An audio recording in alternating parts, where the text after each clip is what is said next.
ഇറാന്റെ ആക്രമണങ്ങൾക്കെതിരെ ഒന്നിച്ചു നിൽക്കുവാൻ ഗൾഫ് സഹകരണ കൗൺസിലിന്റെ തീരുമാനം. വീഡിയോ കോൺഫറൻസ് വഴി ചേർന്ന GCC വിദേശകാര്യ മന്ത്രിമാരുടെ യോഗത്തിലാണ് തീരുമാനം. ആവശ്യമെങ്കിൽ ആക്രമണത്തിന് ശക്തമായ മറുപടി നൽകുന്നതടക്കം സ്വയം പ്രതിരോധത്തിനുള്ള എല്ലാ നടപടികളും സ്വീകരിക്കുമെന്ന് ഗൾഫ് രാജ്യങ്ങൾ പ്രഖ്യാപിച്ചു. UAE, Bahrain, Saudi Arabia, Oman, Qatar, Kuwait എന്നീ 6 രാജ്യങ്ങളിലെയും വിദേശകാര്യമന്ത്രിമാർ യോഗത്തിൽ പങ്കെടുത്തു. ഇറാന്റെ ആക്രമണം മൂലം തങ്ങളുടെ രാജ്യങ്ങളിലുണ്ടായ വൻ നാശനഷ്ടങ്ങൾ ഇവർ വിലയിരുത്തി. രാജ്യത്തിന്റെ സുരക്ഷയും പൗരന്മാരുടെയും താമസക്കാരുടെയും സംരക്ഷണവും ഉറപ്പാക്കാൻ ആവശ്യമായ എല്ലാ നടപടികളും സ്വീകരിക്കും. ആക്രമണങ്ങൾക്ക് തിരിച്ചടി നൽകുന്ന കാര്യവും പരിഗണനയിലുണ്ട്. ഇറാൻ ഈ ആക്രമണങ്ങൾ ഉടൻ നിർത്തണമെന്ന് GCC ആവശ്യപ്പെട്ടു. ഗൾഫ് മേഖലയിലെ അസ്ഥിരത കേവലം പ്രാദേശിക പ്രശ്നമല്ലെന്നും അത് ലോക സമ്പദ് വ്യവസ്ഥയെ തന്നെ ബാധിക്കുന്ന ഒന്നാണെന്നും GCC രാജ്യങ്ങൾ പ്രസ്താവനയിൽ പറയുന്നു.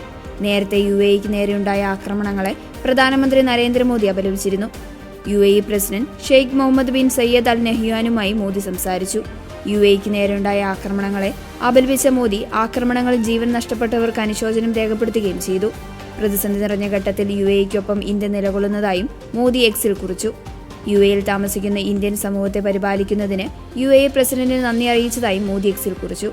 അതേസമയം മിനാബിലെ പെൺകുട്ടികളുടെ സ്കൂളിന് നേരെ ഇസ്രായേൽ നടത്തിയ ആക്രമണത്തിൽ ഏകദേശം 180 വിദ്യാർത്ഥിനികൾ കൊല്ലപ്പെട്ടതായി ഇറാന്റെ ആരോഗ്യ മന്ത്രാലയത്തിലെ പബ്ലിക് റിലേഷൻസ് മേധാവി പറഞ്ഞു.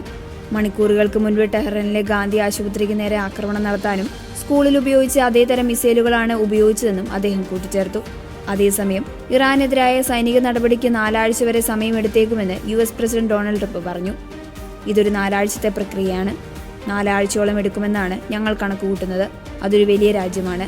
4 ആഴ്ചയോ അതിൽ കുറവ് സമയം എടുക്കുമോ എന്നും ബ്രിട്ടീഷ് പത്രമായ ഡെയിലി മെയിലിനോട് ട്രംപ് പറഞ്ഞു.